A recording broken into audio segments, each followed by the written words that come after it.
আসসালামু আলাইকুম সুপ্রিয় দেশবাসী সকলকে ৭ই মার্চের অগ্নিঝরা ৭ই মার্চের শুভেচ্ছা জানাচ্ছি। কারণ আজকেই রচিত হয়েছিল স্বাধীনতা নামক শব্দটি বাঙালির জন্য। তো দর্শক কেমন আছেন? আমি আজকে ব্যক্তিগতভাবে ভালো নেই। আপনারা কেমন আছেন আমি জানি না। কারণ যেই বিষয়টি নিয়ে আমি আমার ফেসবুক ভেরিফাই আইডি থেকে পোস্ট করেছিলাম, এই বিষয়টি নিয়ে আমি আজকে অত্যন্ত উদ্বিগ্ন। আমি খুব চিন্তিত, কারণ যারা আমার ফেসবুক স্ট্যাটাসটি দেখেছেন ইতিমধ্যে আপনারা হয়তো বুঝতে পেরেছেন। আমার স্ট্যাটাসটি দর্শকের উদ্দেশ্যে আবারও পড়ে শোনাচ্ছি। আমার স্ট্যাটাসটি এমন ছিল: সরকার এবং রাষ্ট্রযন্ত্রকে বৃদ্ধাঙ্গুল দেখিয়ে কর্মসূচি বাস্তবায়ন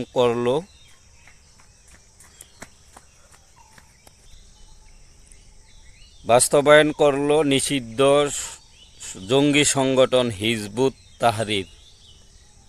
এদের পৃষ্ঠপোষকতা করছে কে? অবশ্যই সরকার। এটা সরকার পৃষ্ঠপোষকতা করছে কেন বললাম, এটার কারণ অবশ্যই আছে। কারণ হচ্ছে 5ই আগস্টের পরে এই হিজবুত তাহরিরের যত কারাবন্দী নেতা ছিল, জেলখানা জেল হাজতে যত নেতা ছিল, দেশি এবং আন্তর্জাতিক লেভেলে যত সন্ত্রাসী ছিল, হিজবুত তাহরির সহ আনসারুল্লাহ বাংলা টিম, বিখ্যাত যত জঙ্গি সংগঠন ছিল, সকল জঙ্গি সংগঠনের নেতাকর্মীদেরকে এই জেলখানা থেকে, কারা জীবন থেকে, কারাদিন থেকে ছাড়িয়ে দিয়েছে এই তথাকথিত আরেক স্বৈরাচার, আপনার ক্ষমতা দখলদারি ইউনূস সরকার এবং ছাত্র সমন্বয়করা। তাদের পৃষ্ঠপোষকতা, আজকের দিনের যে পৃষ্ঠপোষকতা দিচ্ছে সরকার, এটা আমি আরও আরেকটি যুক্তি দিই। কারণ বিগত 10-12 দিন যাবৎ তারা ফেসবুকে জানান দিচ্ছে যে তারা মার্চ ফর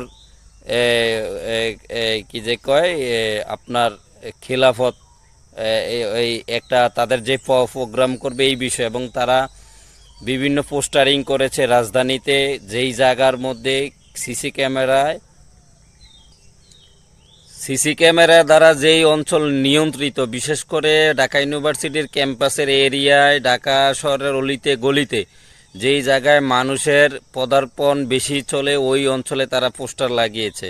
আমার কথা হচ্ছে, সরকার যদি তাদেরকে মদত না দিত, সরকারের একটা অংশ যদি তাদেরকে পৃষ্ঠপোষকতা না করত, তাহলে এমন একটি আন্তর্জাতিকভাবে নিষিদ্ধ জঙ্গি সংগঠনকে ফেসবুকে এবং পোস্টারিং, তাদের প্রচারণা তারা আগ থেকেই ঘোষণা দিয়ে এই ধরনের কিভাবে তারা মিছিল করে, তারা তাদের একটি প্রোগ্রাম বাস্তবায়ন করে।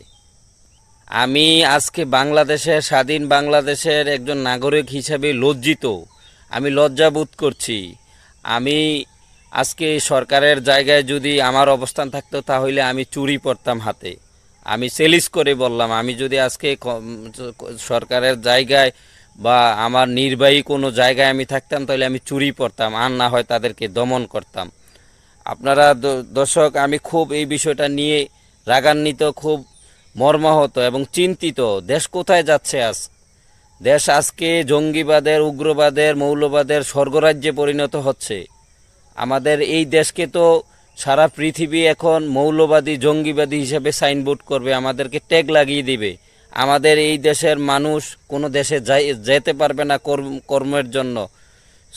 তারা শ্রমবাজারে আর যেতে পারবে না, কোনো দেশে কাজ করার জন্য, চাকরির জন্য তারা অ্যাপ্লাই করতে পারবে না। এই দেশের শ্রমিকদেরকে আর নিবে না।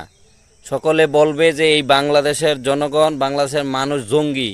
এখন যেভাবে জঙ্গি দেশগুলোকে নিষিদ্ধ করা হয়েছে, জঙ্গি দেশের নাগরিকদের বিভিন্ন দেশে চলাফেরা, তাদের ভিসা সবগুলা নিষিদ্ধ করা হয়েছে, সেম বাংলাদেশের ভিসা ব্যবস্থা, শ্রমবাজারকে এমন নিষিদ্ধ করা হবে। প্রিয় দেশবাসী, এই হিজবুত তাহরির 22 অক্টোবর 2009 সালে নিষিদ্ধ করা হয়েছিল।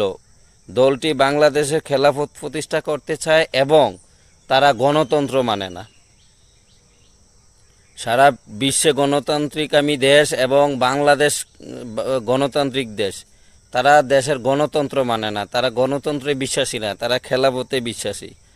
আপনার এই জঙ্গি গোষ্ঠী বাংলাদেশকে এই 5ই আগস্টের পর যেভাবে উত্তপ্ত করছে, জনমানুষের জীবনকে বিপন্ন করছে, জায়গায় জায়গায় খুন খারাপি, ধর্ষণ, মানুষের জানমালের নিরাপত্তা নাই, ব্যবসা বাণিজ্যের নিরাপত্তা নাই, মহিলাদের মেয়েদের নিরাপত্তা নাই, এই যে এখানে সেখানে আগুন, এখানে সেখানে মানুষ মারা, মৃত মানুষ পাওয়া যাচ্ছে, হাত কাটা কবজি কাটা মানুষ পাওয়া যাচ্ছে, রক কাটা গলা কাটা মানুষ পাওয়া যাচ্ছে, এগুলার কে করছে? এত বছর তো হয় নাই।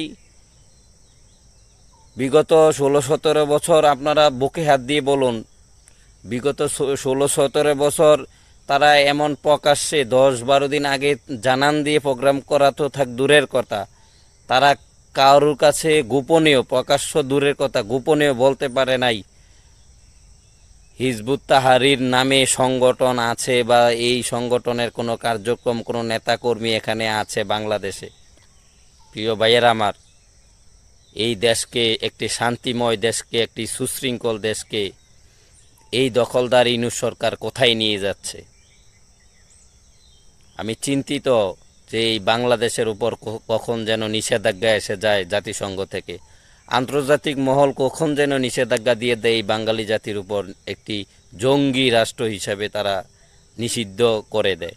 তাহলে আমাদের এই দেশের জনগণ খুব বিপাকে পড়ে যাবে। আমাদের দেশের জনগণ অন্যান্য দেশে গিয়ে পরিশ্রম করে রেমিটেন্স পাঠিয়ে দেশের অর্থনৈতিক চাকাকে যেমন সচল রাখে, তেমন তার পরিবার পরিজনকেও তারা সচল রাখে, তার অর্থনৈতিক মানদণ্ড সচল করে। যদি বহির্বিশ্বের তারা যদি আমাদেরকে জঙ্গি ট্যাগ লাগিয়ে দেয়, তাহলে আমরা খুব বিপাকে পড়ে যাব। আমাদের কোনো শ্রমিক আর দেশের বাইরে যেতে পারবে না। তো এখনো সময় আছে, সকলে ঐক্যবদ্ধ হন, এই জঙ্গি সরকার, এই দখলদার সরকারের বিরুদ্ধে সকলে আওয়াজ তুলুন। সকলে ভালো থাকবেন। যারা বাংলাদেশের স্বাধীনতাকে বিশ্বাস করে না, মহান মুক্তিযুদ্ধকে বিশ্বাস করে না, বাংলাদেশের মানচিত্রকে বিশ্বাস করে না, যারা গণতন্ত্রকে বিশ্বাস করে না, এই জঙ্গিবাদী দখলদারি তো এই মৌলবাদী গোষ্ঠীর শক্তির, এই অপশক্তির, স্বাধীনতার বিরোধী অপশক্তির বিরুদ্ধে সকলে সোচ্চার হন, আওয়াজ তুলুন, মুখ খুলুন, সকলে ঐক্যবদ্ধ হন, দেশকে বাঁচান ভাই। দেশ আজ ধ্বংসস্তূপে পরিণত হচ্ছে, দেশ আজকে জঙ্গিদের আখড়ায় হচ্ছে।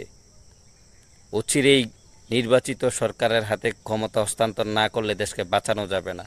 সকলে ভালো থাকবেন, আবারও কথা হবে। জয় বাংলা, জয় বঙ্গবন্ধু।